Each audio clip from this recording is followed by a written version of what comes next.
Hi guys, welcome back to Planet Mithril. My name is Mithril and today I'm super excited to share with you my take on how to paint those stubby little scaly boys, the best crocodiles in Middle-earth. That's right, I'm talking about how to paint the Wardrakes of Rhun.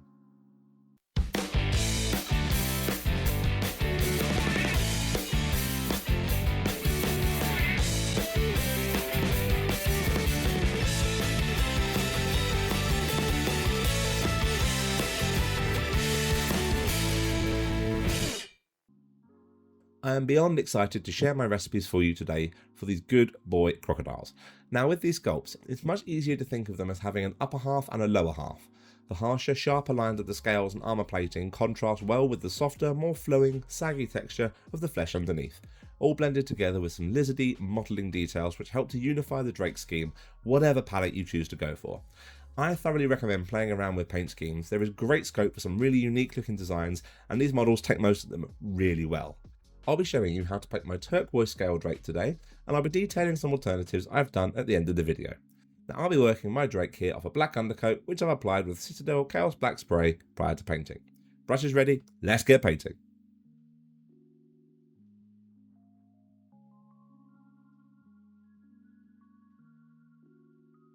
To begin with, I'm giving the entire top half of my drake a thorough base coat using Incubi Darkness. Given the texture of the scales and lizardy skin, it's important to make sure this base coat gets in all the grooves and recesses. You can see how I'm focusing on the tail, back, the mottling over the front of its legs, the top of its head, and picking out the scales that sit within the armour plating over its back.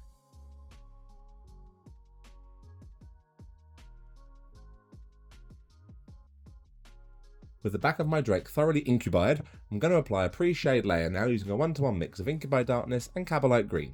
You can see here how with the larger scales I'm taking the time to pick these out individually, leaving the base coat showing in the grooves between the scale plates themselves.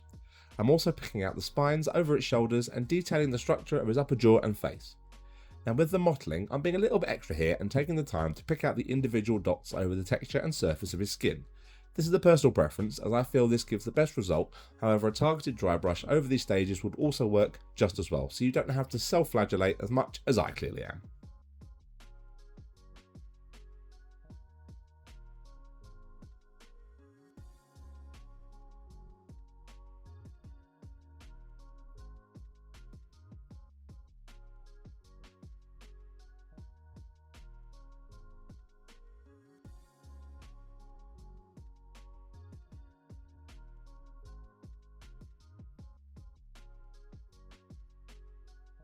Once this is all dried, I'm applying a shade now using some lightly diluted Druchii Violet, taking a bit more care to break up any pooling, particularly over the larger, flatter scales, moving this into the grooves and recessed texture of all the mottling.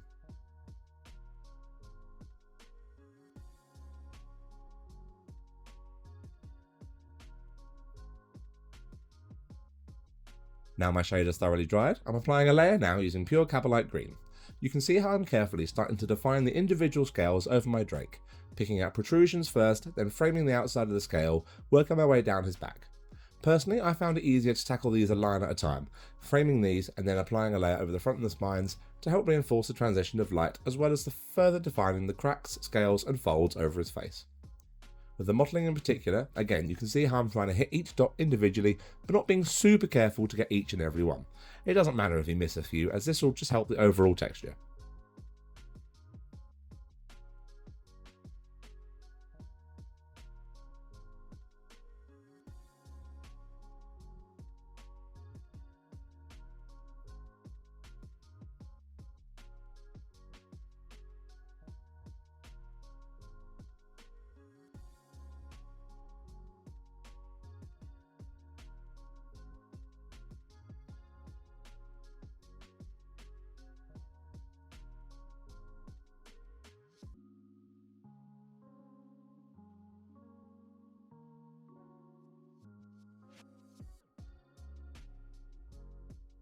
When I've given the mottling a layer, then I apply a very light dry brush over top, again with Kabalite Green, just to unify the texture and blend it together a little bit more. Again, you can achieve this with just a dry brush if you wish to spare your eyes and your sanity. Now I'm applying my first highlight using a 2-to-1 mix of Kabalite Green and Deepkin Flesh, starting this time with a lighter dry brush over the mottled patches. You'll be glad to hear this doesn't need to be dot highlighted at this stage.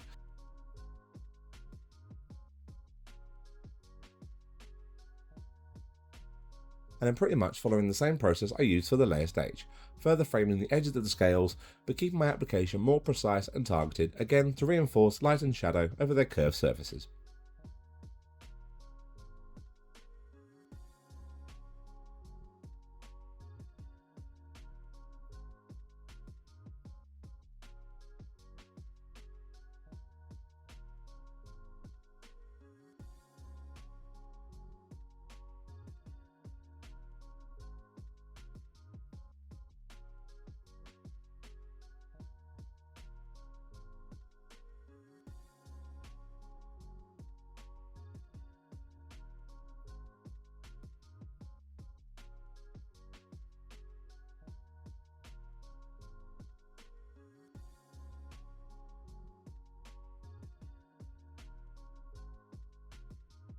Now you'll be glad to hear that we're at the final edge highlight stage, so there will be no more scales after this. Hooray! For the final highlight, I'm increasing the amount of Deepkin Flesh in the mix and just looking to catch the corners and sharpest edges of all the scales to make them glint a bit more against the darker undertones.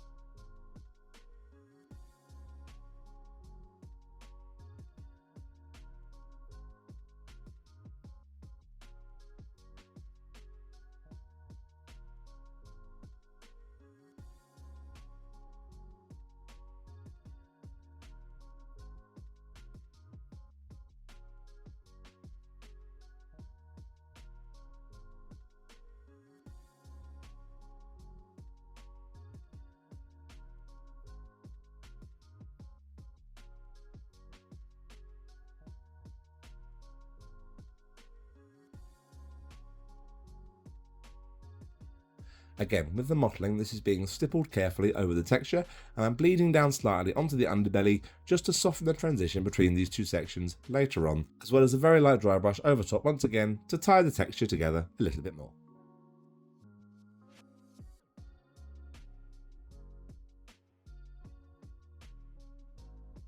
With my bright, vibrant scales looking exactly how I want them to, I'm going to finish off by applying a glaze using heavily diluted Athonian camo shade. You can use a suitable different green or again purple if you wish. This just helps tie the various layers and highlights together. And no more scales!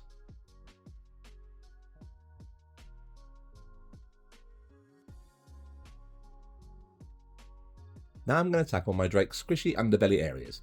I'm going to be giving these a base coat using Death Korp Drab.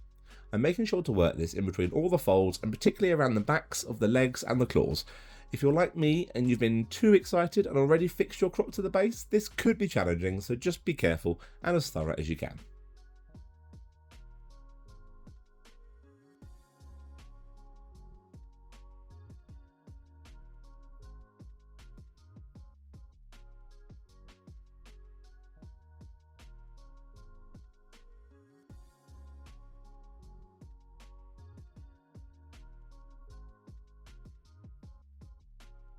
I'm applying a blocking layer, just inlaying some initial sagginess and texture to these fleshy folds using a 1-to-1 mix of Death Korp Drab and Straken Green. You can see how I'm gently stippling this around some key areas, mainly where the flesh meets the scales, around the knees and the upper part of the saggy neck skin. This just helps blend the transition from the harsh lines of the scales through to the softer areas of skin.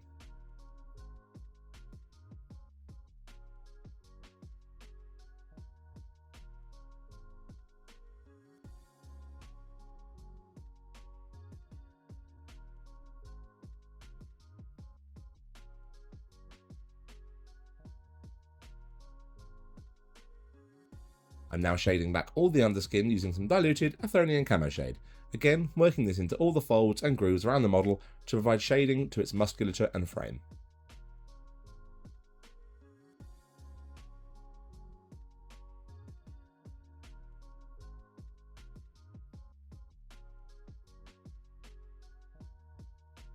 With my shade now dry, I'm layering up the underside of Mr. Drake here by adding a small amount of Deepkin Flesh into the previous layer mix, starting at a rough 3-to-1 ratio, keeping the Deepkin on the lower end for this initial layer.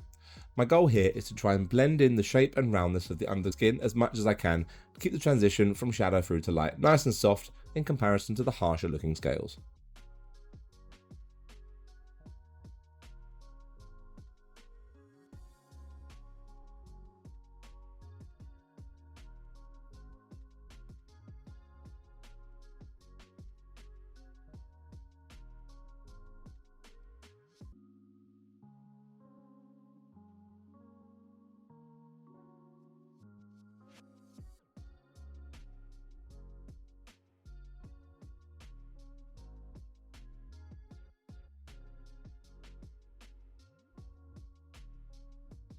following layers and highlights have been quite simply built up by adding more and more Deepkin Flesh into the mix until you reach a point you're happy with the tone.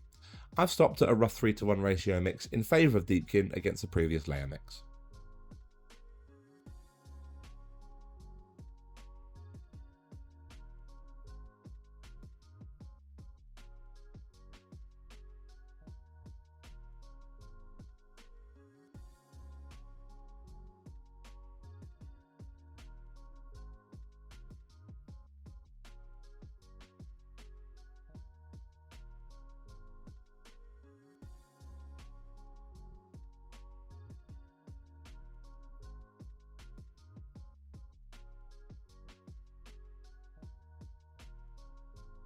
The final stage now is to apply a glaze to Mr. Drake using heavily diluted Athonian Camo Shade.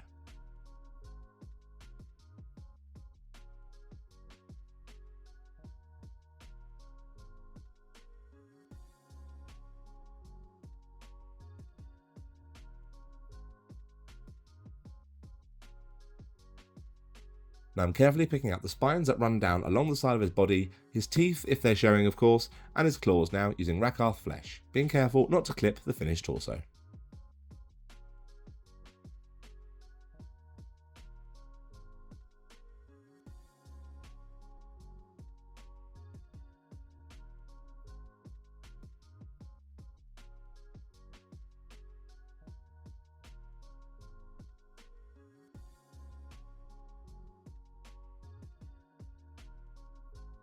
This is being followed by a layer to the upper edges of the spines, teeth and claws now using Screaming Skull.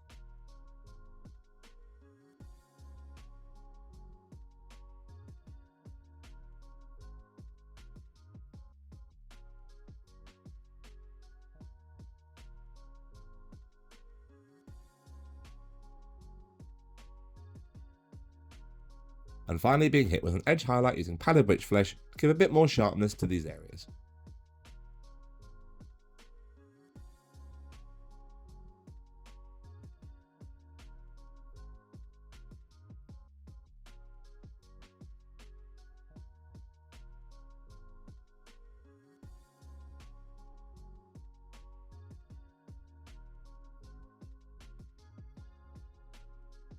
All the armour plating now is being given a base coat using Gehennas Gold. As the pigment of this isn't as strong as other metallics, you'll probably find you'll need a few coats for a crisp, smooth finish. Make sure you catch all the underside, the ridges and grooves of all the scaly, spiky metalwork as you go over this.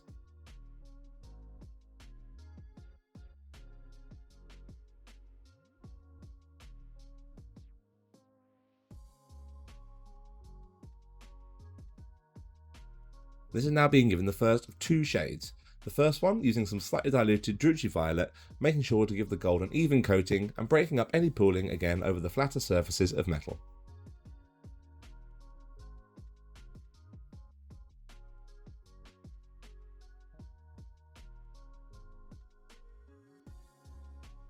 This is being followed up with a second shade, this time using some diluted Agrak Surf shade to bring some richness back to the hue of the Gehennas Gold while shading back the vibrancy.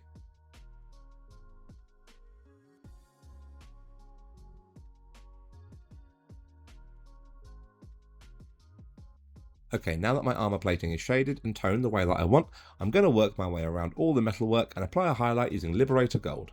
You can see how I'm only focusing on the ridges and line framing the plates of gold, leaving the flatter surfaces more or less alone aside from any screws and rivets over their surfaces.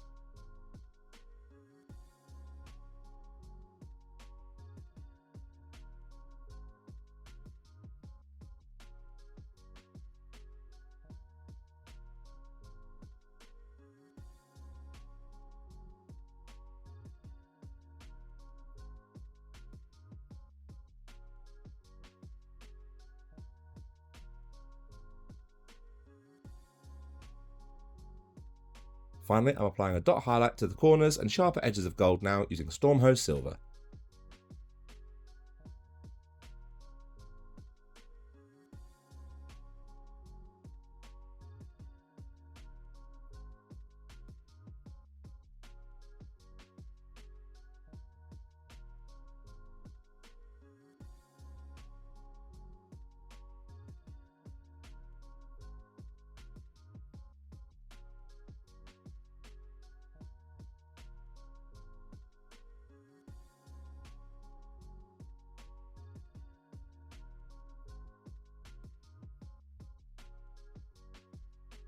The straps holding all the armour in place around his belly, over his jaw and around his legs are being carefully picked out using Dryad Bark.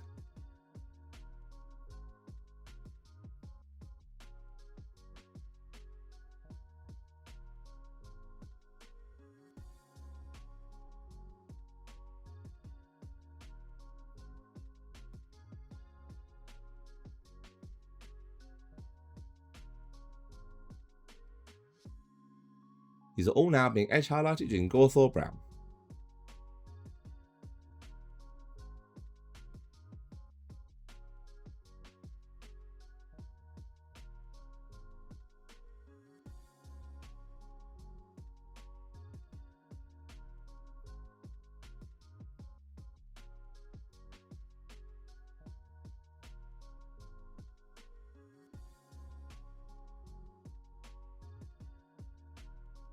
Finally, these are all being given a targeted glaze using the heavily diluted Rakarth Surfshade.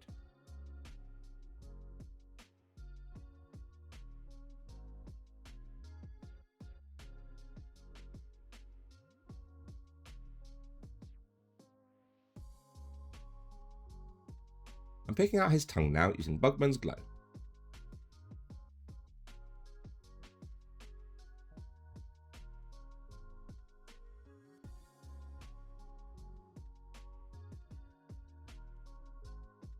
This is then being given a quick edge highlight to the sides using Cadian Fleshtone.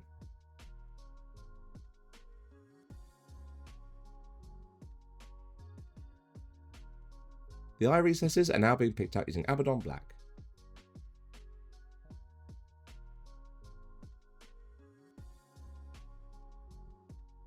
And then being given a quick coat of Dawn Yellow.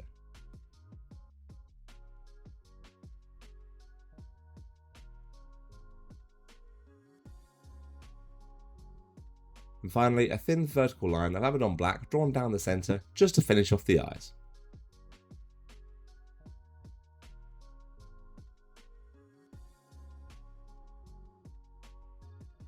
Look at my beautiful scaly boy sat astride his tactical rock, which has been painted using Mechanica Standard Grey with dry brushes of Dawnstone, Administratum Grey and Ulthuan Grey over top. But of course you can paint yours however you see fit. Now, as I said before, there is an array of colour schemes you can play with for your war drakes to really break them up from one another. Let me show you a few others that I've done. The scales of this drake have been base coated using Rhinox hide, layered up with Knight's Crest or flesh and highlighted up to Cadian Fleshtone. This complements the orangey belly, which has been painted in with Jakero orange and layered up with additions of Ungor flesh and Screaming Skull. This drake, by contrast, is sporting a very green look, base coating the scales with Castellan Green and layering up through Ogrian camo additions, and his fleshy, squishy underbelly is looking much paler and a little bit more sickly, with iron rack skin used as the base with multiple shades of green to tie it in subtly with those scales, just being highlighted up with Flayed One Flesh and Deepkin Flesh to the outer curves. However you choose to paint your drakes, you can be sure that they'll look truly awesome on the field of battle. There is real scope for changing around the colour orientation on their bellies and scales, and honestly, I haven't come across a combination that hasn't worked yet. Thank you guys so much for watching. Please remember to like, comment and subscribe, and hit that bell to make sure you never miss out on a Mithril upload. If you enjoy what we do, please consider checking out our Patreon. You can support us for as little as £1 a month, but if you really enjoy what we do, you can support us via the Treasure Trove tier, which also grants you access to a host of online resources. Obligation, but it helps keep the lights on and helps us push out the content that we want to share with you guys. Thank you so much for watching. I really hope you enjoyed, and until next time guys, take care, and as always, happy hobbying. Bye guys.